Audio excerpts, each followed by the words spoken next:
Thank you, sir. It is an Thank honor you, sir. and privilege for me to introduce the special lecture by my supervisor, MTech and PhD both, Professor Deepankar Chaudhary.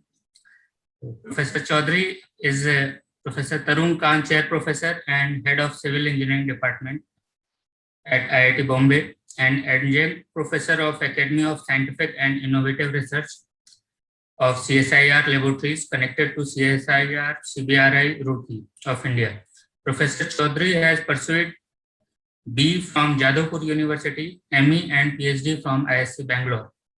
Professor Chaudhary also worked as visiting fellow faculty at NUS Singapore, University of Wollongong, Australia, UC Berkeley. He is an elected fellow of the oldest Science Academy of India, the National Academy of Sciences.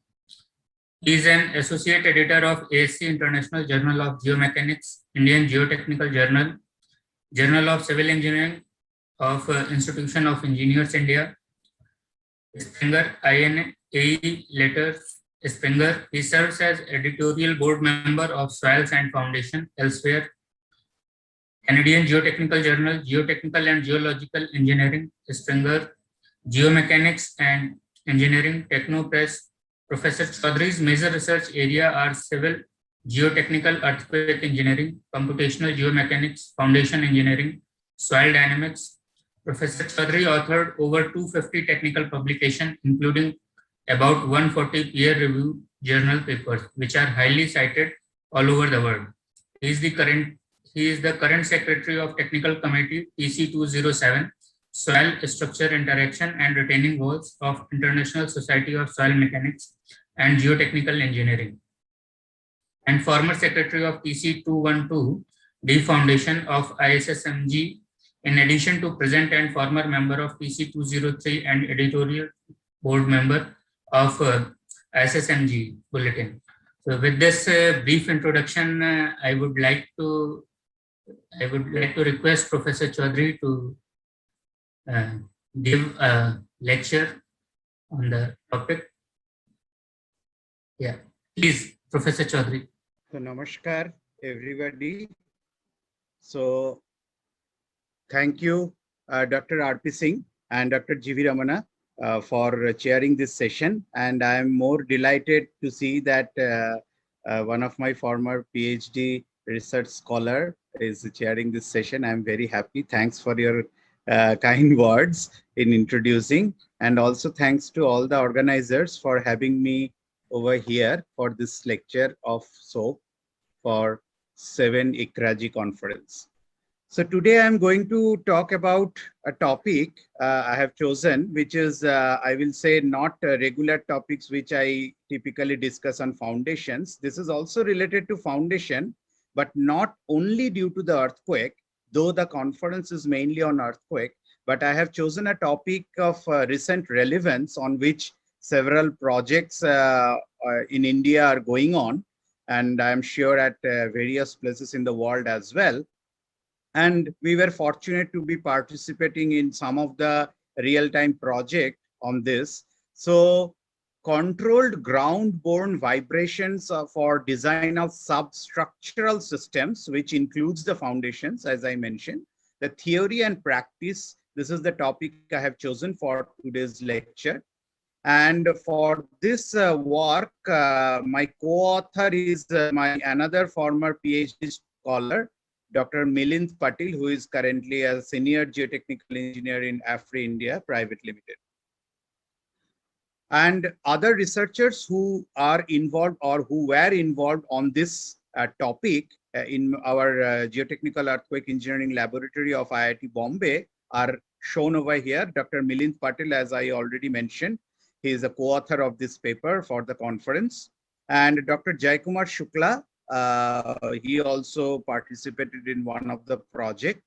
And Mr. Ritik Nandi, he also worked on one of the project. And Ms. Tulika Bose, who also worked on one of the theoretical aspects. These are various industry and organizing partners, like through whom we got the projects or handle the projects for them as an expert. like geodynamics, then for Delhi Metro Railway Corporation Limited, or DMRC in short, what we call. Then the German Academic Exchange Service, they funded a collaborative project to support the Tulika Bose work from DAD, and the ACOM. For ACOM, another project we did at the site for the expert advice to provide in such problem. If we try to introduce the topic, like we all know that this ground-borne vibration, it is propagated in the waveform in the ground, and it can be transmitted into foundations of nearby buildings. And that is how it is like concerned many a times, that whether our existing building, which probably was not designed to incorporate those additional ground-borne vibration, whether our building will collapse or crack, or some problem will occur in the existing building or not. So vibrations generated from construction activities of rail and road traffic system that may disturb the stability of the old, especially the heritage structure, which is, of course, we know the value of the heritage structures, and I will show in one of the project how relevant it was. Then also the geomechanical problems which are associated with such kind of vibrations that can be solved by analyzing the soil structure interaction problem as a whole using either analytical method or numerical methods. So these ground-borne vibration, as I mentioned, it can come from the construction activity, it can come from the various train movement, vehicular traffic movement, etc., which need to be checked, and also the seismic activity, of course, it is there. So first, I would like to highlight the theoretical work, what has been done in our laboratory. Of course, there are several researchers worldwide who worked on this topic, but from IIT Bombay, we tried to work on this area and analytical and numerically. So that was, this is the paper. One can see the details in Journal of Geotechnical and Geoenvironmental Engineering in 2018 ASC, a work of Tulika in collaboration with our lab and the RWTH Aachen lab, because it was under the DAD exchange program and research project. So if you see what we essentially we tried to find out over here, if you have an existing structure, what is the mitigation of that ground-borne vibration which is coming from your future construction or harmonic load or machine-induced load or the future railway line, etc. So here, Tulika, she studied the aspect of providing an open trench and infill trench, both these conditions, how that helps in reducing this kind of ground-borne vibrations on the existing foundations. So essentially, if you see over here that this is the mitigation technique what has been proposed, which is nothing but an vibration isolation in terms of infill trench or the open trench. Now, how they perform that she has actually checked along with the case of German train, you know, Deutsche Bahn. They have ICE, which is called that is the highest speed train in Germany. So this is the result of variation in average amplitude reduction ratio with the shear wave velocity of the fill material and in situ soil. If you see on the left-hand side results, this essentially shows the average amplitude reduction ratio with respect to the shear wave velocity ratio. And the right side, this bottom results, it shows how that normalized depth of that trench, that actually helps in reducing this amplitude reduction. And about the mitigation of ground-borne vibration further in terms of the train movement. So this is the IC train, as I have mentioned.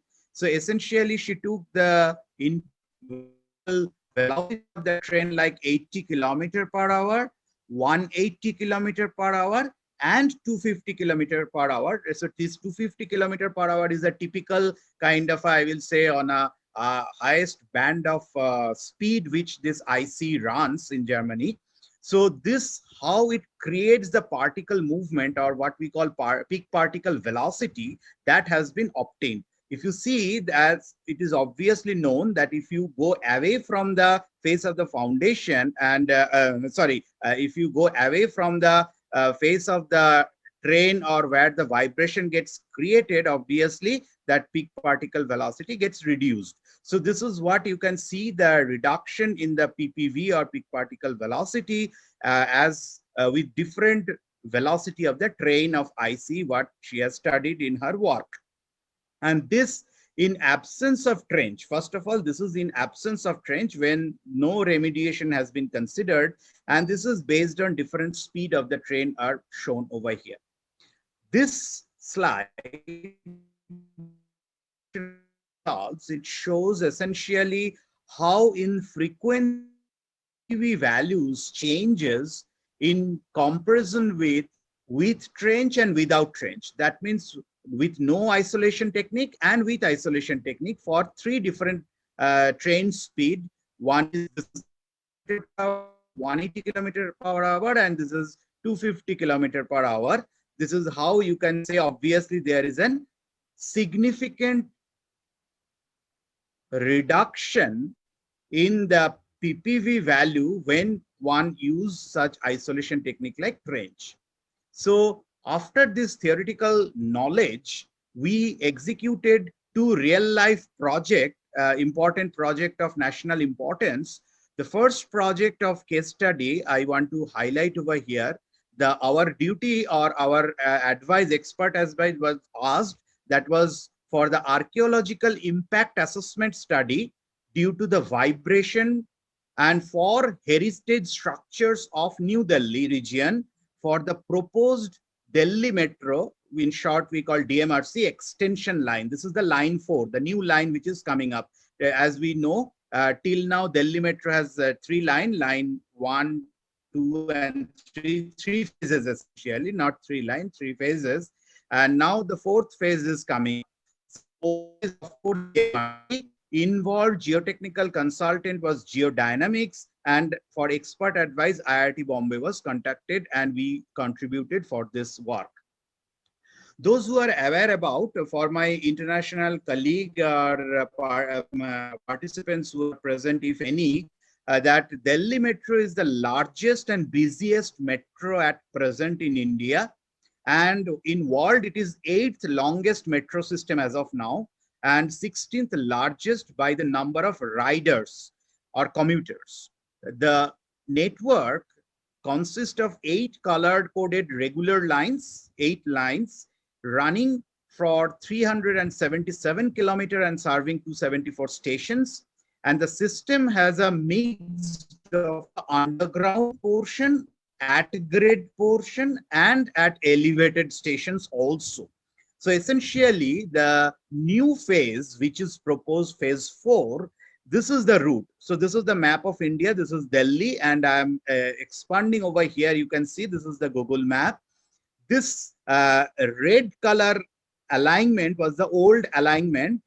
Now there are several reasons why DMRC came up, because Archaeological Society of India, there are stringent constraints that one should not construct any new thing nearby an existing archaeological structure within 100-meter distance. So considering that, the new alignment has been proposed like this. But even though the new alignment has been proposed or revised, still the locality is such that it is highly populated area, first of all, and also high number of heritage structures are there. You can see all these star marks actually are various heritage structure, and that should not get damaged because of the construction or planning of this new metro.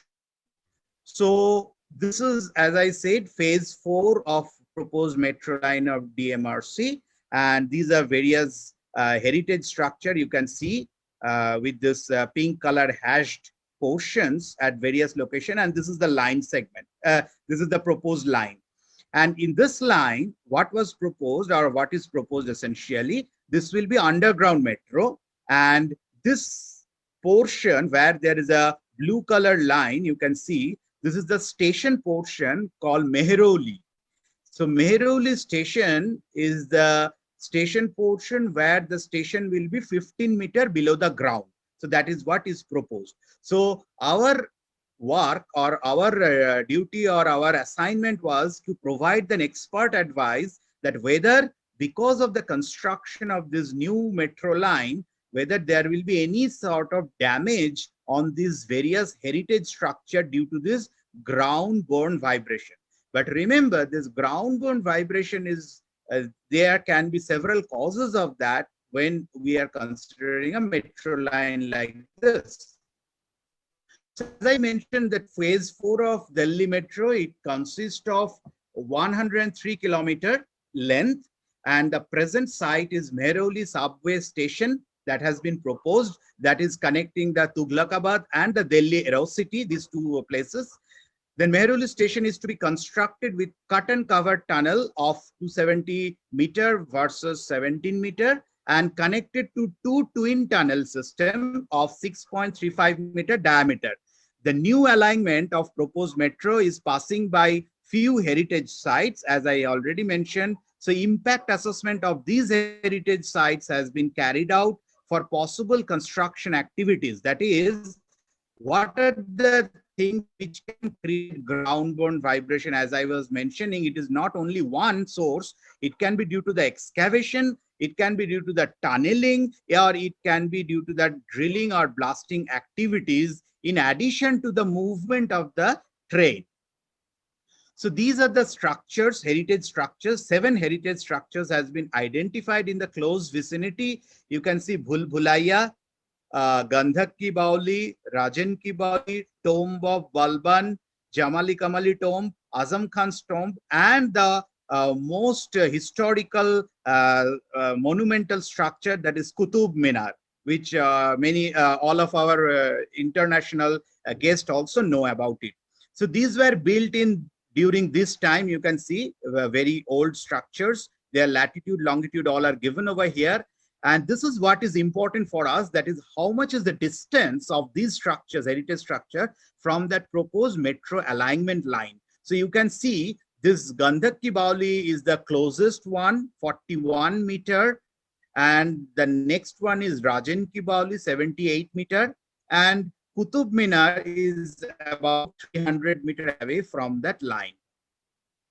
So what are the activities during the ground vibration and transmission? You can see these are the things which creates the ground-borne vibration, for which we have to find out the stability or the suitability of the foundation system.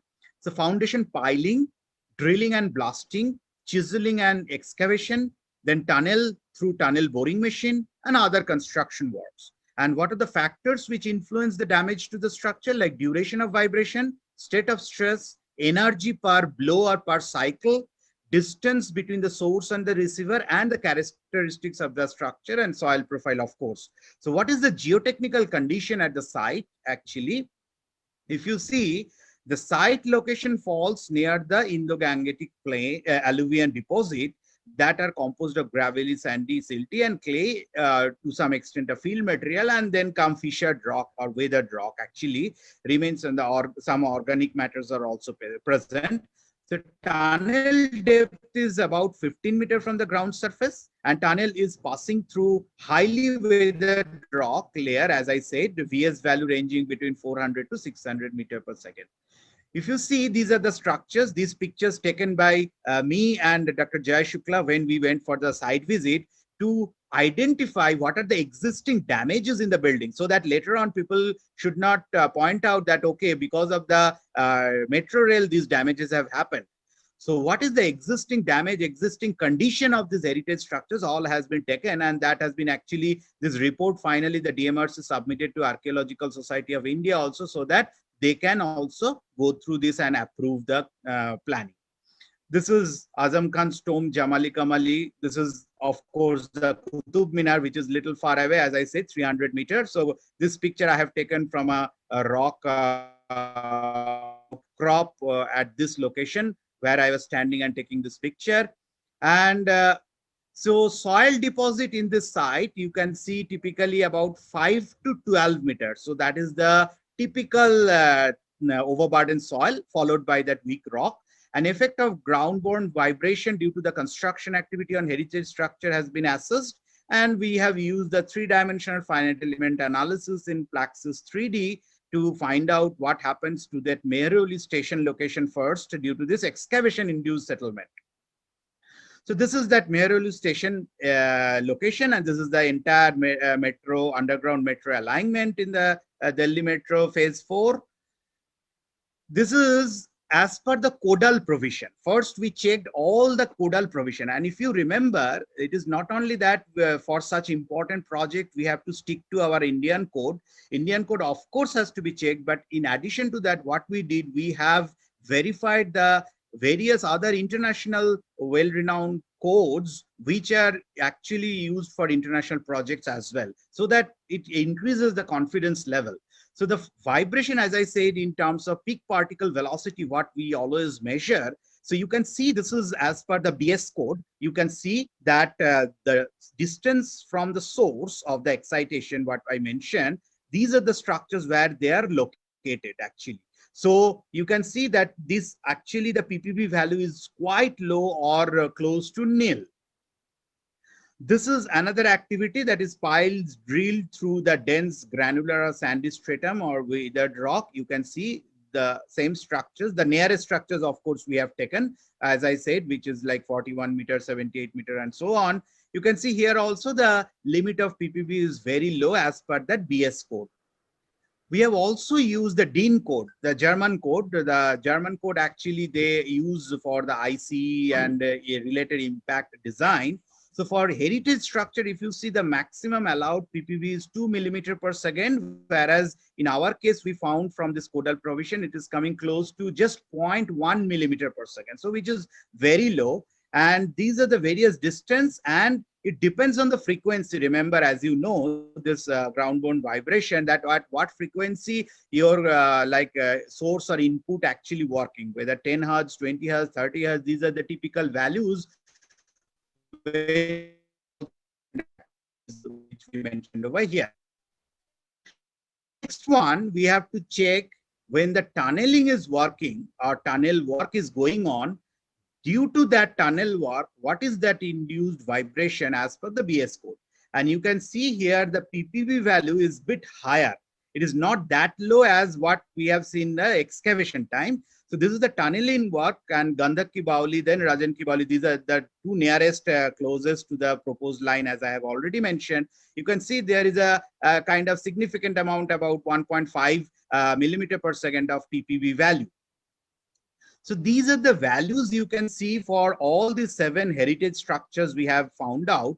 That is the distance, their PPV value, existing traffic, vibration exposure, that also we measured, because what is the existing vibration that creates because of the present condition, whatever vehicular movement in that region is there. And then total PPV value. So me and Dr. Jaikumar Shukla actually went to the site and actually obtained all these values. Then coming to the safe distance for the blasting action, it is a controlled blasting, because in the weathered rock, when they are constructing or proposing the construction of the station at a depth of 15 meter, at various phases of each of 3 meter, they proposed in 5 phases, the construction will be done. So what is that as per our Indian standard code of blasting, how much blast charge is allowed in such distance for all these heritage structure, that also we have calculated. Then we carried out the Plaxis 3D, three-dimensional finite element analysis for the Mehrauli metro station, which is at a 15 meter depth, as I have mentioned, with 2 twin tunnels going at 6.35 meter diameter. And this is the influence zone or the displacement contour is affecting the Mehrauli station. And this is the cross-sectional view. You can see the Rajan Ki Baoli is one of the nearest, and Qutub Minar is far away. So it is not even coming in the influence zone as far as this ground-borne vibration is concerned. These are various plastic points for the excavation.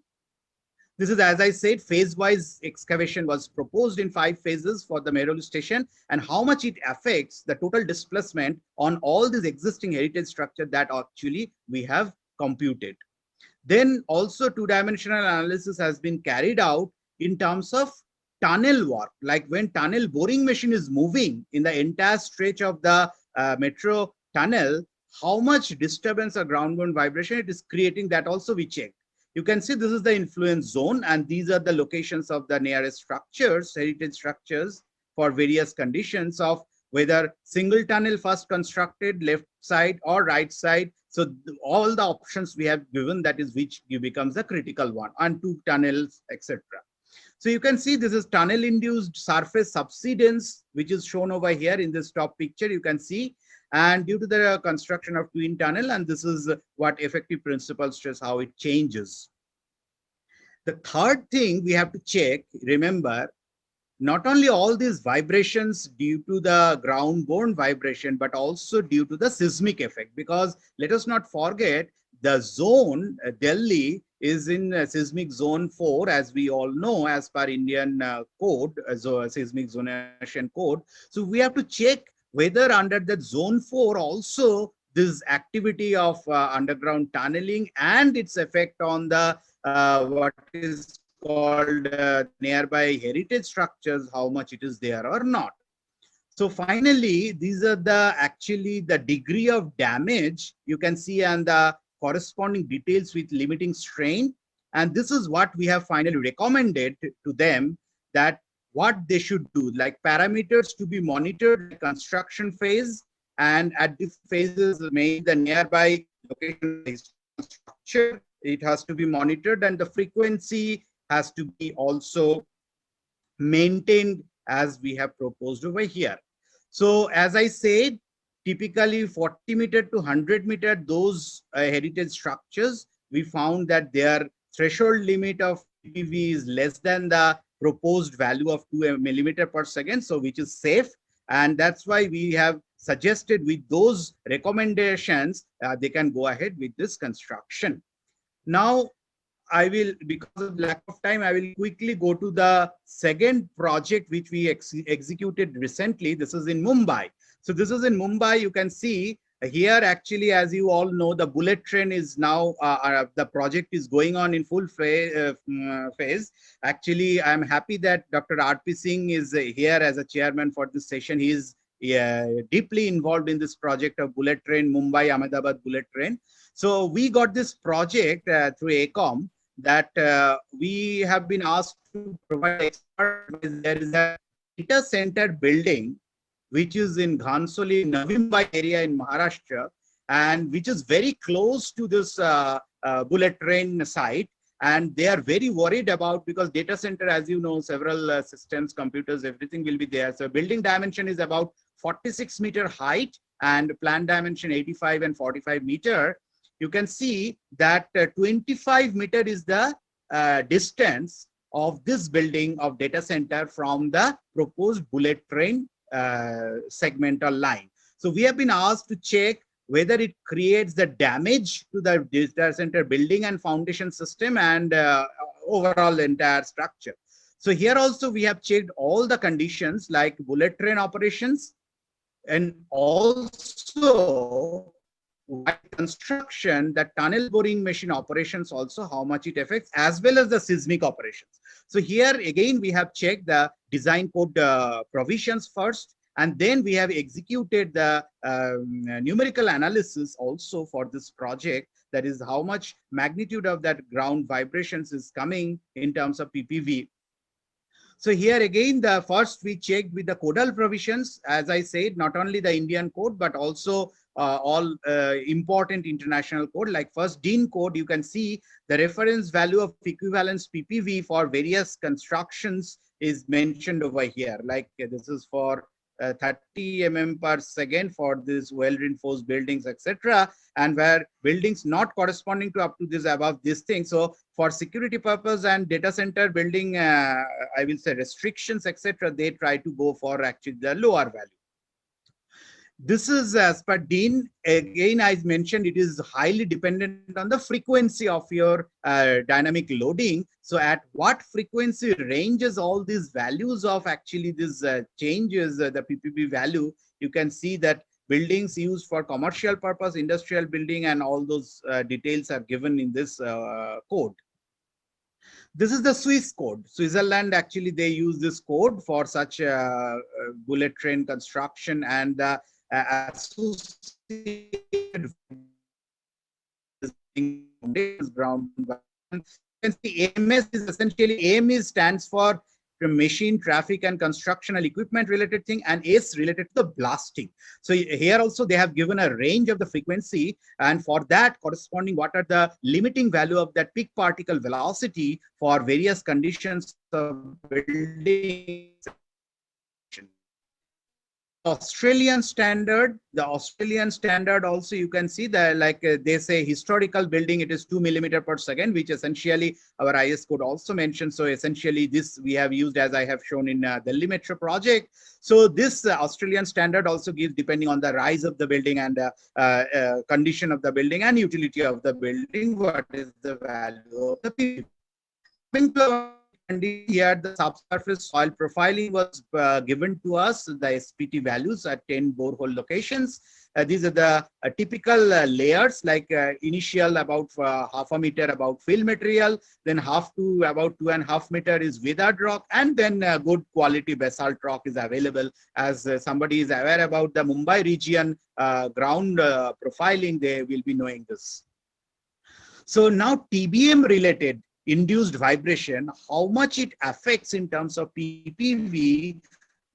This chart of Hiller, which is equivalent to what we typically teach in soil dynamics course, the Richards chart for machine foundation, of course, but this is a kind of equivalence, I can say, that TBM induced for different types of soil, how much disturbance it creates for like to human being, to structures, to it is noticeable, non-noticeable, blasting, and when it goes to complete damage and so on.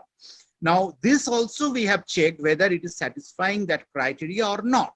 So this is the tunnel location, and this is the DC building you can see, and this is the distance 25 meter and depth is 20 meter is proposed for this bullet train site.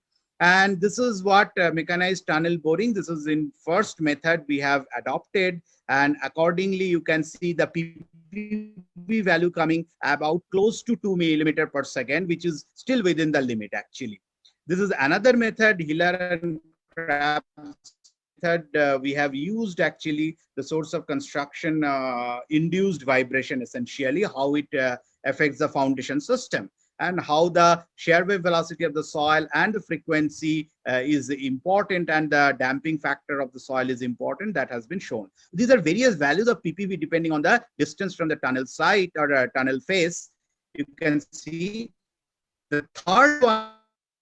Whenever you do such kind of vibration analysis, ground-borne vibration, we have should not forget to check whether the seismically also the site is actually compatible or not. So that seismic study also we did, as we all know, the Mumbai comes under zone 3 as per IS code. So for zone 3 factor, we have found out the equivalence of the dynamic load and how it affects the influence zone essentially for that tunnel area. This is the tunnel location and this is the building area. So how much it creates the effect on the surrounding structure. So with this, our final recommendation for this project was like ground-borne vibrations at foundation level of that center building due to the construction of bullet train and operation are within the permissible limit as suggested by several codal provisions, as well as we have done the numerical analysis also, and we have shown that. So structural damage or in worst case collapse of the tunnel will not affect any structural stability issues on the serviceability of that data center building. So with this, I have come to the end of my presentation. Dhanyabad.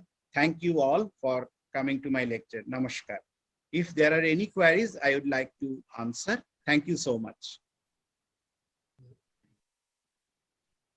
Thank you, sir.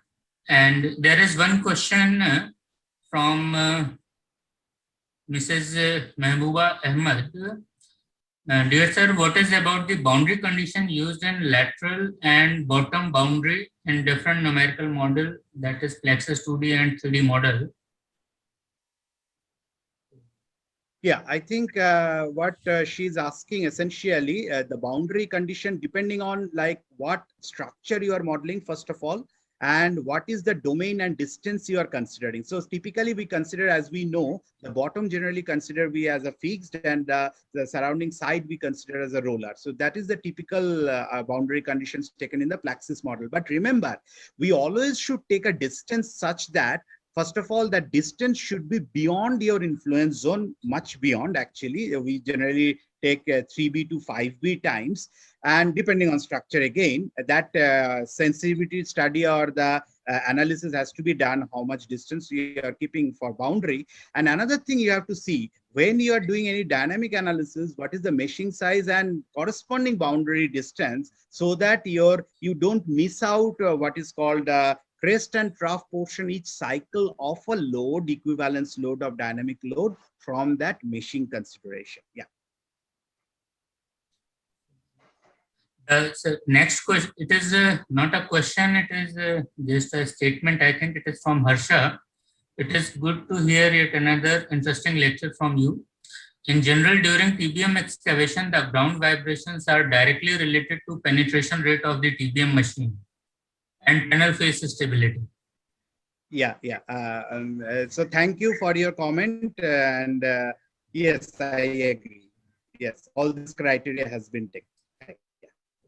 Thanks, sir, for a very informative lecture. And as we know, these days metros are coming in almost every cities. Every state capital, there is a metro proposal.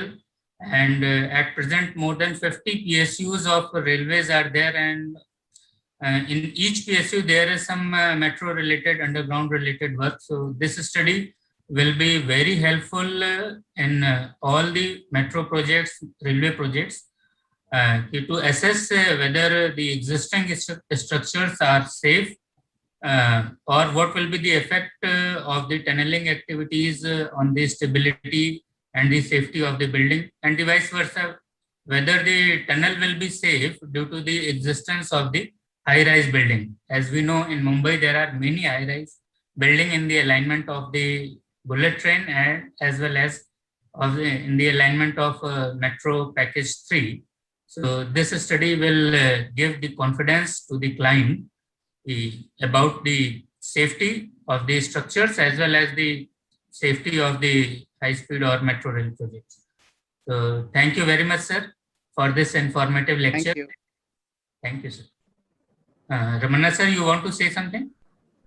Yes, sir. Very nice presentation, sir. I learned many things. Thank you very much, sir.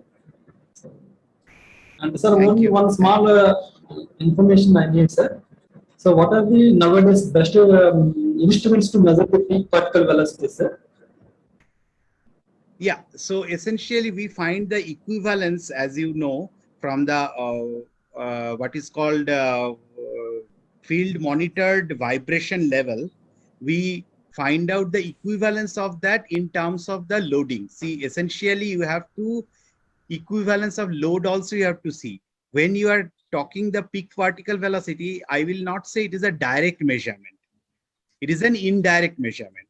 So depending on how equivalence of the dynamic load you are making, correspondingly, you can always find out the peak particle velocity. Yeah. Thank you very much, sir.